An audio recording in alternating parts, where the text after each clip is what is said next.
चौथा सवाल ये देख लीजिए। जा दिन तेव नंद को छोरा या वन में धेन चराए गयो है, मोहन तानन गोधंत गावत बेन बजाए रिझाए गयो है, बादिन सुकछ टोना सुके रस खान ये में समाये गयो है, कोउ न काहू की कान करे सिगरो ब्रज वीर बिकाए गयो है। यानी इस पद में श्री कृष्ण के सुंदरता का मनमोहक सुंदर रूप का वर्णन किया गया है। यानी जा दिन से वे नंद को छोरा यावन धेन चराए गयो है। देख लीजिए, यानी एक सखी दूसरी सखी से कह रही है क्या कि जिस दिन से वो नंद बाबा का लाडला यानी श्री कृष्ण इस वन में हमारे यहाँ आकर धेनु चराए गए हुए यानी गाय चरा ले गया है, अगर गायों को चरा गया है यानी अपनी गायों को घुमा ले गया है, और मोहनी तान गोधन गावत अपनी मोहनी तान सुनाकर और बंसी बजाकर हम सबको क्या है रिझा गया है। यानी मोहन तानन गोधन गावत बेन बजाए रिझाए गए हुए यानी रिझा गया है। बाद दिन सो कछ टोना सो गए, उस दिन से ऐसा लगता है कि कोई जादू टोना सा करके हमारे मन में बस गया है। रसखान ये में समाये गए है, कोई न काहू की कान करे। लगता है एक अब गोपी किसी की मर्यादा का पालन नहीं कर रही हैं, उन्हें किसी का लज्जा संकोच को सब कुछ नहीं बचा है।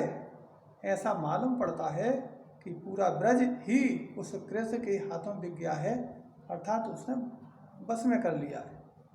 तो एक बार फिर देख लीजिए कि जिस दिन से नंद बाबा का पुत्र श्री कृष्ण इस वन में आकर अपनी गायों को चरा ले गया है और अपनी मोहित करने वाली बांसुरी की सुंदर आवाज़ों को सुनाकर रिझा गया है, उस दिन से ऐसा लगता है कि उसका टोना कर गया हो और सबके हृदय में समा गया है। उस दिन से कोई किसी का की लाज शंका मर्यादा का पालन नहीं करता है और ऐसा लगता है कि कृष्ण ने पूरे ब्रज को खरीद लिया है, अर्थात बांसुरी ने श्री कृष्ण पूरी ब्रज को अपने बस में कर लिया है। पांचवा देख लीजिए कि कान भय बस बांसुरी के अब कौन सखी हमको चाहिए, निष्धौत रहे संग साथ लगी ये सौतेन तापन क्यों सहिए, जिन मोए लियो मनमोहन को रसखान सदा हमको दइए, और मिले आओ सभी सखी भाग चलें अब तो ब्रज में बांसुरी रहिए। तो देख लीजिए, यानी एक सखी अपनी सखी से कहती है काहन भये बांसुरी के, हे सखी अब तो श्री कृष्ण बांसुरी के बस में हो गए हैं, बांसुरी ने अपने बस में कर लिया है, अब कौन सखी हमको चाहिए। हे सखी अब हमको कौन चाहेगा, बांसुरी के बस में हो गए। निष्दोष रहे रंग संग साथ लगी, वो दिन रात चाहे दिन हो चाहे रात हो उनके साथ लगी रहती है। ये सौतन तापन क्यों सहिए, और ये तो गोपी रूपी सौत की तरह काम कर रही है, यानी सौत हो गई एक तरह से।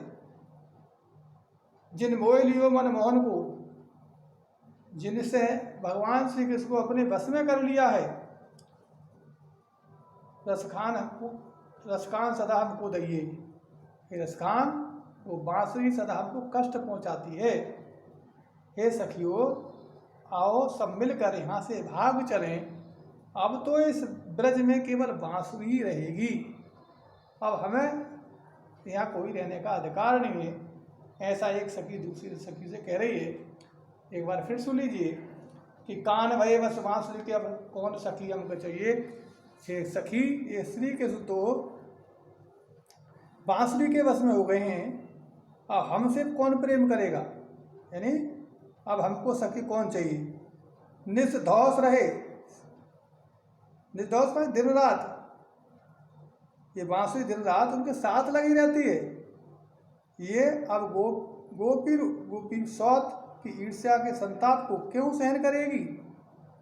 जिस बांसुरी ने हमारे मन को मोहने वाले श्री कृष्ण को अपने मोहित कर लिया है, वह हमसे सदा ईर्ष्या से जलती रहेगी। हे सखी आओ हम सब मिलकर ब्रज छोड़कर दूसरी जगह चलते हैं, क्योंकि यहाँ तो अब केवल बांसुरी ही रहेगी।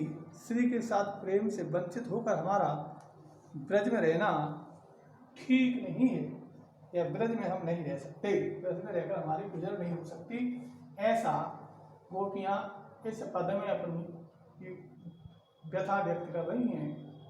तो इस पद में किसके जादू का वर्णन किया है, श्री कृष्ण किसके वश में बताए गए हैं, और काव्यगत सौंदर्य 3 प्रश्न है।